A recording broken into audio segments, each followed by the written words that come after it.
In 1982, Atari Inc. released a port of Namco's hit arcade game Pac-Man for its Atari 2600 video game console. Like the original arcade version, the player controls the titular character with a joystick. The object is to traverse a maze, consuming all the wafers within while avoiding 4 ghosts. The game was programmed by Todd Fry, who was given a very limited time frame by Atari to complete the project. The technical differences between the Atari 2600 console and the original's arcade hardware, particularly the amount of available memory, presented several challenges to Fry. Given the popularity of the property, Atari produced approximately 12 million units, anticipating a high number of sales. While the port is the best-selling Atari 2600 game of all time, selling an estimated 7 million copies,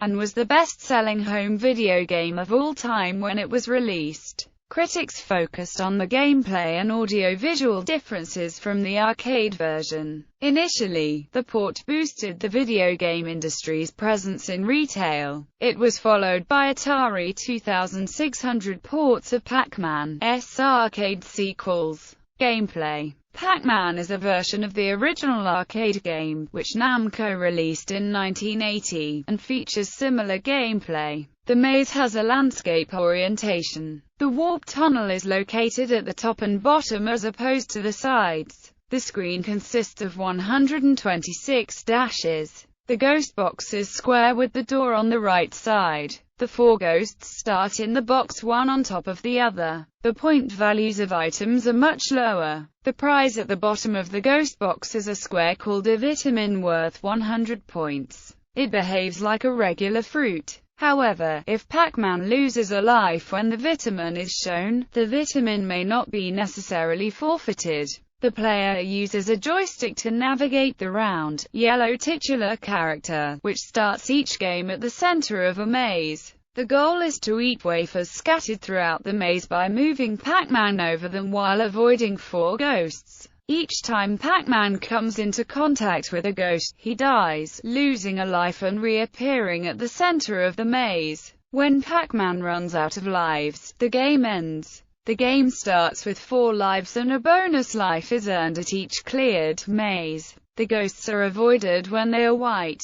The power pills temporarily make the character invulnerable to the ghosts, and make a distinctive sound effect. During this time, the ghosts turn a purplish-blue color and Pac-Man can eat the ghosts for additional points, after which the ghosts return to the center box as eyes and respawn. When the eyes reach the box, they stay there until the power pill elapses. After the power pill elapses, the eyes respawn and the ghosts exit the box. If another power pill is eaten when there are eyes in the box, the eyes stay in the box until that pill elapses. Before the power pill elapses, the sound effect stops and the ghosts turn pink. The ghosts are known to flicker and have closed and animated eyes compared to the arcade version where the direction of the eyes determined the direction of the ghost's travel. A ghost in eyes, after being eaten blue, is shown as 2 squares that look like eyes. The 4 ghosts are divided into 2 pairs with one pair slightly faster than the other pair. It is possible 2 ghosts can overlap each other and appear as one ghost on the screen. The game has 8 variations offering 2 different starting speeds for Pac-Man and 4 different starting speeds for the ghosts.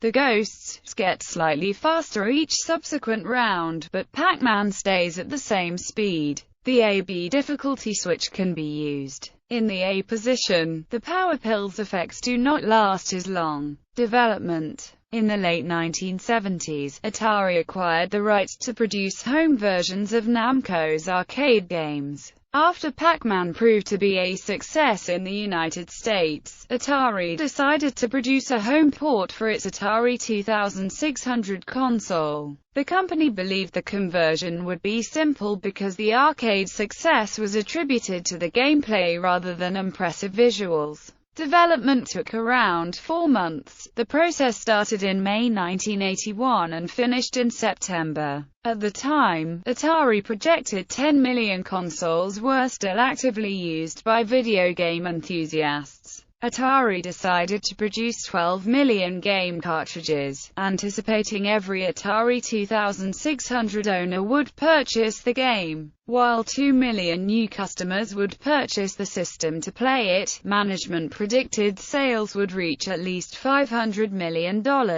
Programming was handled by Todd Fry. The game uses a 4 KB ROM cartridge, chosen for its lower manufacturing costs compared to 8 KB cartridges, which had just become available at the time. After Atari acquired the rights to produce the game, Fry began work on a prototype version. The company wanted to release the prototype to capitalize on the 1981 holiday season. Development was hindered by the technical differences between the original Pac-Man's hardware and that of the Atari 2600. The original's arcade board stored 4 times as much read-only memory in addition to 2 KB of both video and general random access memory. The memory types are used to store and switch between graphical sprites. By contrast, the Atari 2600 had only 128 KB of general RAM and none dedicated to video. In addition, the Zilog Z80 CPU microprocessor used by the Namco Pac-Man arcade system was 3 times faster than the MOS 6507 CPU used by the Atari 2600. With limited memory, Fry simplified the shape of the maze with block corners as opposed to rounded ones and a less intricate pattern of corridors. The round, white pellets in the original were changed to rectangular, brown ones on the Atari 2600.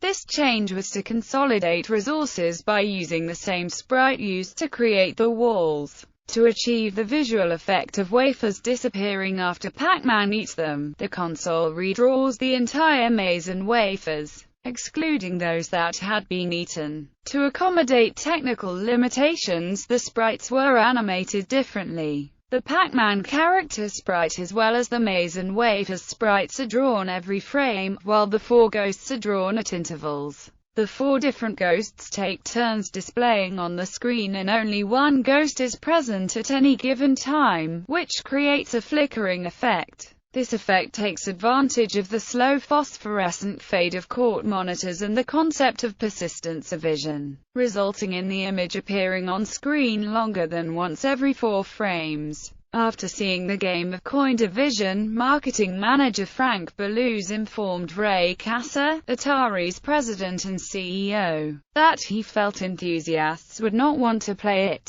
His opinion, however, was dismissed. The company ran newspaper ads and promoted the product in catalogs, describing it as differing slightly from the original. To help sales, Atari promoted and protected its exclusive licensing of Pac-Man. It took legal action against companies that released clones similar to Pac-Man. Atari sued Philips for its 1981 Magnavox Odyssey Squared game Munchkin and obtained a preliminary injunction against the company to prevent the sale of Munchkin cartridges, but failed to stop other games, such as online systems Jawbreaker and Gobbler. Several retailers assisted Atari with the release of the game. J.C. Penney was the first retailer to launch a nationwide advertising campaign on television for a software title, continuing a long-standing relationship between it and Sears. Atari also produced Pac-Man cartridges under the department store's label. Reception. Anticipation for the game was high. Atari stated in 1981 that it had pre-orders for 3 or 4 million copies of the Atari 2600 version.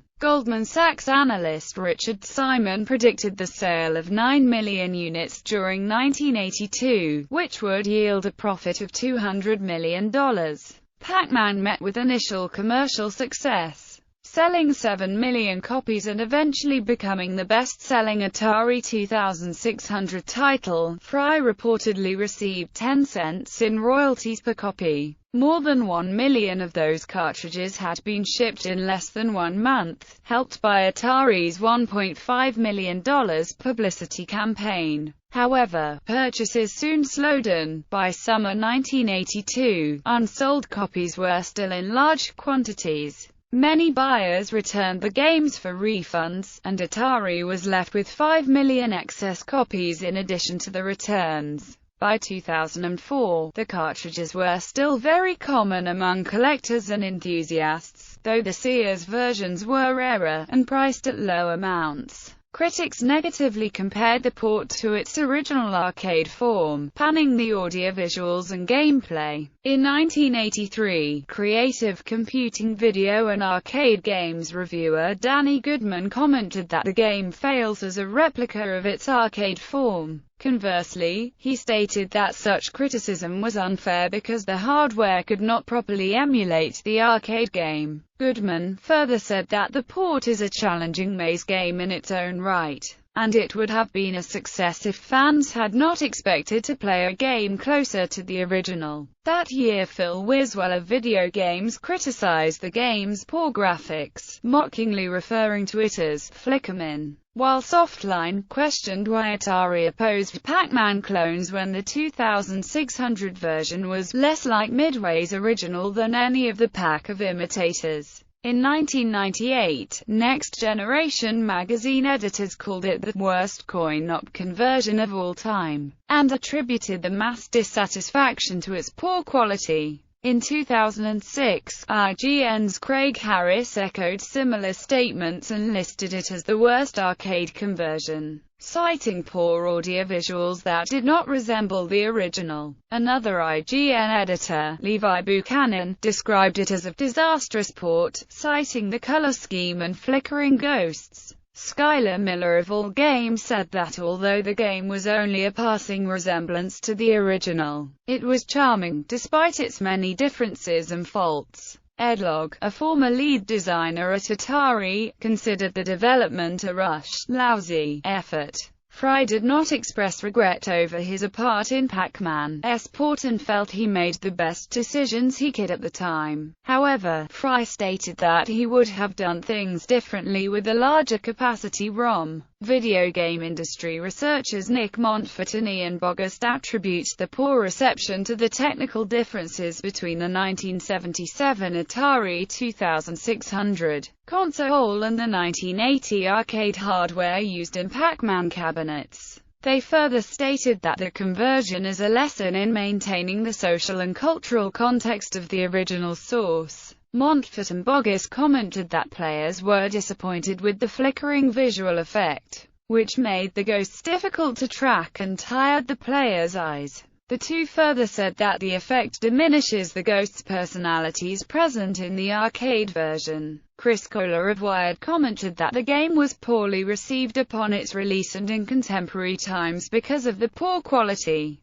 However, he further described the game as an impressive technical achievement given its console's limitations, impact and legacy. Initially, the excitement generated by Pac-Man's home release prompted retail stores to expand their inventory to sell video games. Drugstores began stocking video game cartridges, and toy retailers vied for new releases. Kmart and J.C. Penney competed against Sears to become the largest vendor of video games. The game's release also led to an increase in sales of the Atari 2600 console. In retrospect, however, critics often cite Atari's Pac-Man as a major factor in the drop of consumer confidence in the company, which led to the North American video game crash of 1983. Bill Loguidice and Matt Barton of Gamasutra stated that the game's poor quality damaged the company's reputation. Buchanan commented that it disappointed millions of fans and diminished confidence in Atari's games. Former Next Generation editor-in-chief Neil West attributes his longtime skepticism of Atari's quality to the disappointment he had from buying the game as a child. Calling the game the top video game disaster, Buchanan credits Pac-Man as a factor to the downfall of Atari in the industry in the 1980s. Author Stephen Kent also attributes the game, along with Atari's E.T. the Extraterrestrial, to severely damaging the company's reputation and profitability. Montfort and Boggist stated that the game's negative reception seeded mistrust in retailers, which was reinforced by later factors that culminated in the crash. Poor critical reception made this game one of many decisions that led to Atari's report of a $536 million loss in 1983 in the division and sale of the company's consumer division in 1984. Immediately following the announcement, Warner Communications' stock value dropped by around 35%, from $54 to $35, amounting to a loss of $1.3 billion in the company's market valuation. Atari attempted to regain its market share by licensing popular arcade games for its consoles. The revenue from selling these console games did not reverse Atari's decline, and the company went further into debt. In 1983, the company decreased its workforce by 30% and lost $356 million.